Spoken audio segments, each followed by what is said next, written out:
Hi hello and welcome to my channel my dear children. और आज हम French revolution के नेक्स्ट टॉपिक पे आ गए हैं, the revolution and everyday life.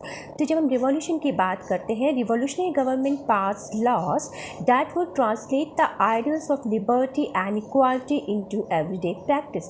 तो जो रिवॉल्यूशनरी गवर्नमेंट बनती है वो गवर्नमेंट जो लुईस सिस्टम के सरकार को गिरा के बनती है तो ये जो गवर्नमेंट थी इसके अंदर पहले से ही जो लिबर्टी और इक्वालिटीज़ के जो आइडियाज़ थे अब उसको प्रैक्टिकली यूज़ करने का समय आ गया था। एवरीडे लाइफ में प्रैक्टिस करने का समय आ गया था, the ideas of liberty and equality.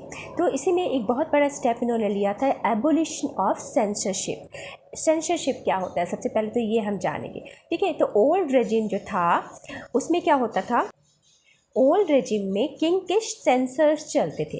क्या मतलब है सेंसर्स? मतलब आपको हर छोटी छोटी बात के लिए किंग का परमिशन ज़रूरी था। जैसे आप देखते हो ना, कोई नई मूवी आती है तो उसको सेंसर बोर्ड में भेजा जाता है, उसमें कटाई छटाई होती है, कुछ सीन्स जो होते हैं हटाए जाते हैं, कुछ डायलॉग्स हटाए जाते हैं जो उनको लगता है कि बाहर जाके सही नहीं होगा। पर किंग जो थे वो अपने मतलब की चीज़ों को करते थे। जैसे कि कोई अगर आप फ्रीडम ऑफ प्रेस नहीं था, आप अपने मन से किंग के बारे में कुछ नहीं छाप सकते हो। आप किंग के बारे में अच्छा ही आपको लिखना है, आप ख़राब नहीं लिख सकते हो, ठीक है।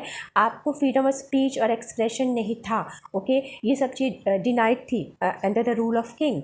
और क्या था कि कोई भी आप फेस्टिवल, कोई भी किसी तरह का आप ओकेशंस बिना किंग के परमिशन के सेलिब्रेट नहीं कर सकते हो। तो काफ़ी बंदिशें थी, तो ये सब आता था सेंसर्स ऑफ किंग के अंदर कर। लेकिन जब हमारी रिवॉल्यूशनरी गवर्नमेंट पावर में आती है तो उन्होंने सबसे पहला काम ये किया कि इन्होंने सेंसरशिप को एबॉलिश कर दिया। एबॉलिशन ऑफ सेंसरशिप होता है। तो न्यू रेजिम में क्या क्या राइट मिलते हैं लोगों को, ये जानते हैं।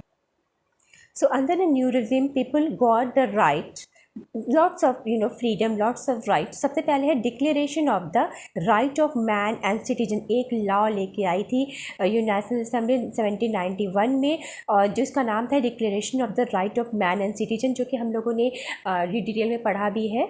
और आगे बढ़ते हैं, freedom of speech and expression.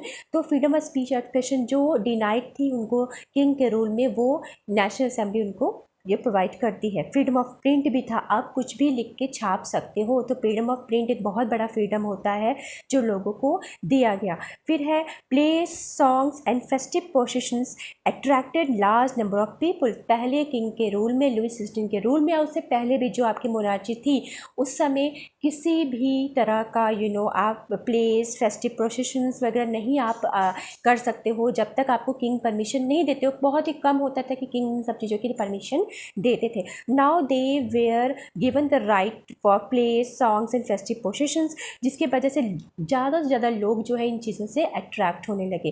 तो that's all for today's video and next we will learn very important topic, that is abolition of slavery. तो उसको ज़रूर देखिएगा, और अगर चैनल सब्सक्राइब नहीं किया सब्सक्राइब करो जल्दी से, और प्ले और ज़्यादा से ज़्यादा आप इसको शेयर भी करना वीडियो को, और लाइक बटन दबाना मत भूलिएगा। थैंक यू बच्चों, बाय बाय, कीप स्टडिंग।